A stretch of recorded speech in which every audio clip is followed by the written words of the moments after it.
हाय दोस्तों, मैं इंजीनियर सोनू। मैंने 5वां चैप्टर ख़त्म कर दिया था जिसका नाम था दरवाजे, खिड़कियाँ एवं रोशनदान। आज ये चैप्टर 6 है जिसका नाम है सीलन निवारण एवं दीमक उपचार, यानी कि dam prevention and anti termite treatment. ठीक है, तो ये छोटा चैप्टर है और जल्दी ख़त्म हो जाएगा। इसमें भी 2 लेक्चर देंगे, वो भी छोटे छोटे। ठीक है, तो चलिए बिना देरी करते हुए स्टार्ट करते हैं। और एक बात और कहना चाहूँगा आपसे, अभी तक आपने हमारा ये चैनल सब्सक्राइब नहीं किया तो सब्सक्राइब कर लें।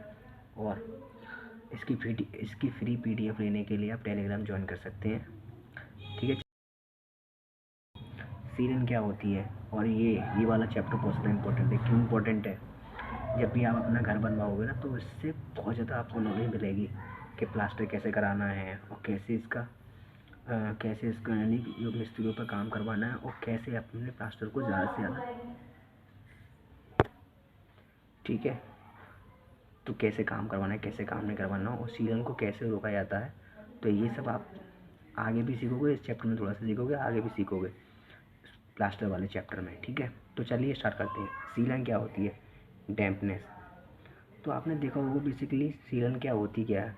जब दीवारों पर या अधिक वर्षा पड़ती है तो आपने देखा होगा, तो दीवारों पर यानी स्लैब के जस्ट नीचे दीवार पर पानी सा आने लग जाता है, तो उसी को सीलन कहा जाता है। मैं यहाँ पे आपको इसका चित्र दिखाता हूँ, देखिए, ये इसे बोलते हैं सीलन। ठीक है, स्टार्ट करते हैं। सीलन डैम्पनेस, भवन की छतों व दीवारों तथा फर्श पर जो गीलापन रहता है उसे नमी या सीलन कहते हैं।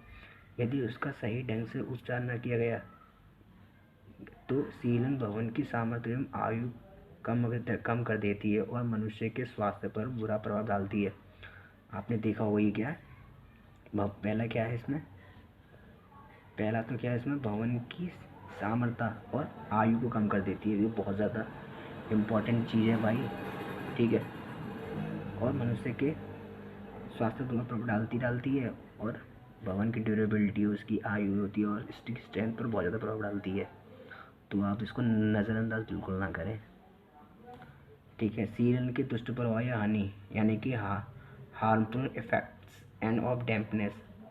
चिनाई कार्य यानी कि मेजनरी वर्क, जमीन तल से आने वाली नमी पत्थर या ईंट में केशिकात यानी कैपिलरी एक्शन के कारण ऊपर चढ़ने लगती है, जिससे जमीन के अंदर लवण पानी के साथ ही दीवार में सूख जाते हैं, परंतु लवण दीवार की सतह पर चिपक जाते हैं और हवा से क्रिया करके चिनाई को गलाने का कार्य करती हैं, जिससे चिनाई की गिरने लगती है।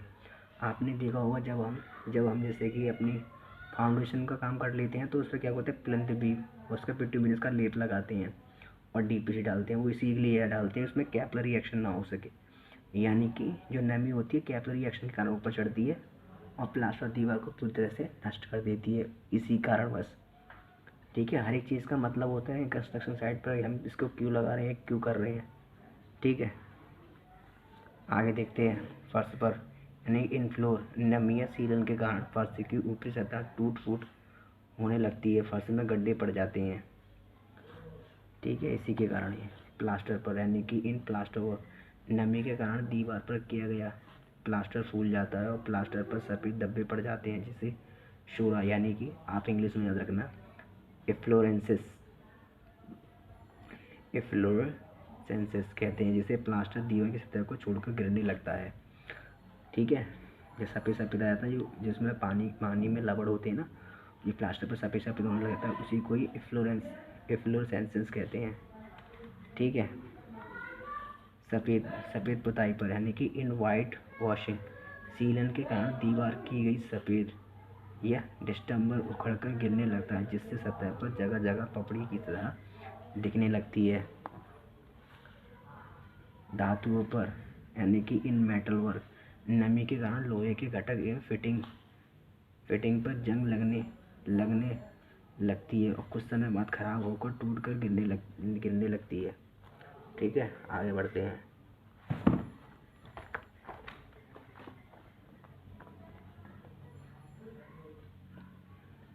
बहुत बढ़िया चैप्टर है बिल्डिंग कंस्ट्रक्शन। सीलन के कारण यानी कि कॉजेज ऑफ डैम्पनेस, नमी या सीलन आने का कारण पानी होता है। पानी संरचना के संपर्क में आकर नमी पैदा करता है।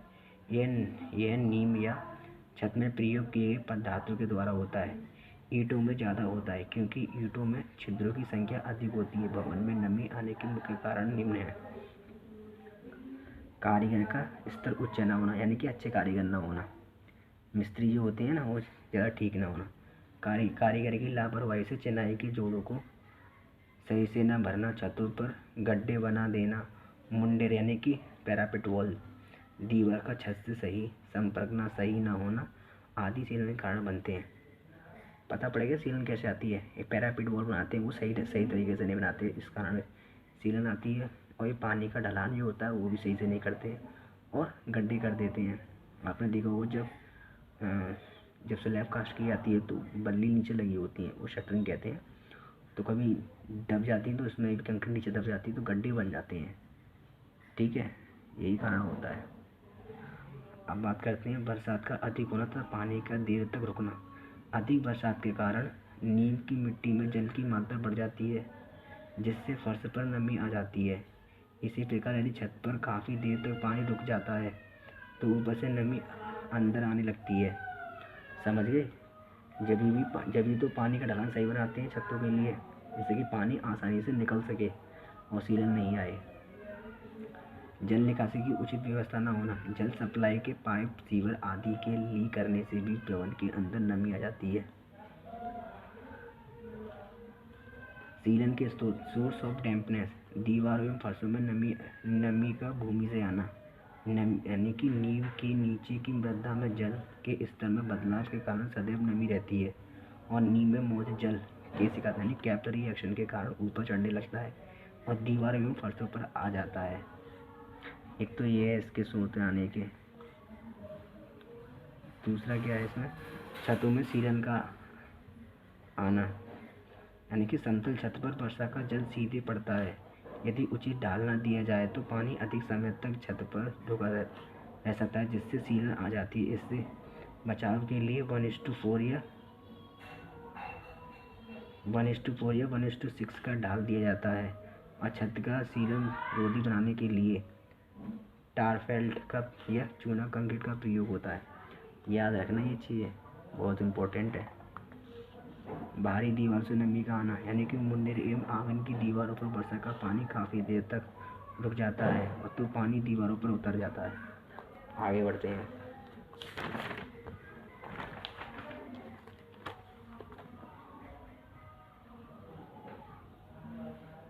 दोषयुक्त पदार्थ एवं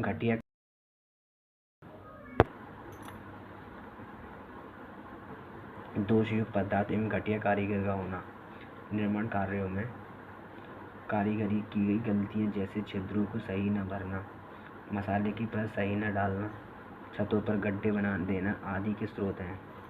यानी कि सीलन रोकने की विधियाँ क्या? मेथड ऑफ डैम्पनेस प्रूविंग, यानी भवन में आने वाली सीलन को रोकने के लिए विधि निम्नलिखित है।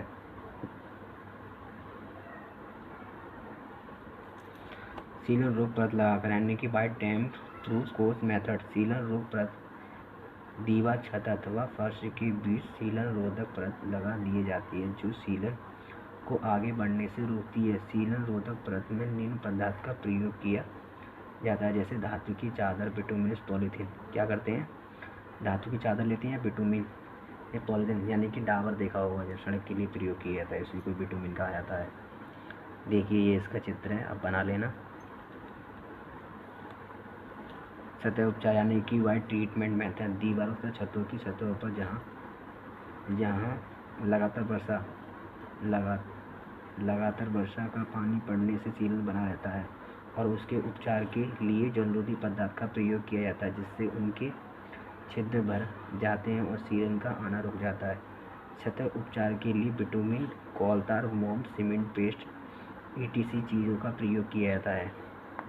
ठीक है। बलपूर्वक जलरोधी पदार्थ भरना, यानी कि बलपूर्वक जलरोधी पदार्थ भरना बाय ग्राउटिंग मेथड, ग्राउटिंग होगा ये। ठीक है। इस विधि में ग्राउटिंग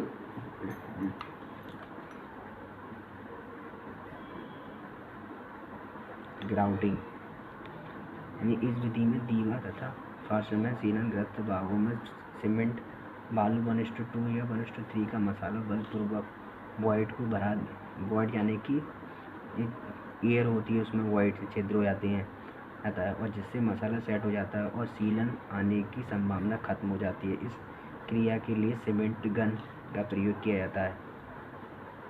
ठीक है, आगे देखते हैं,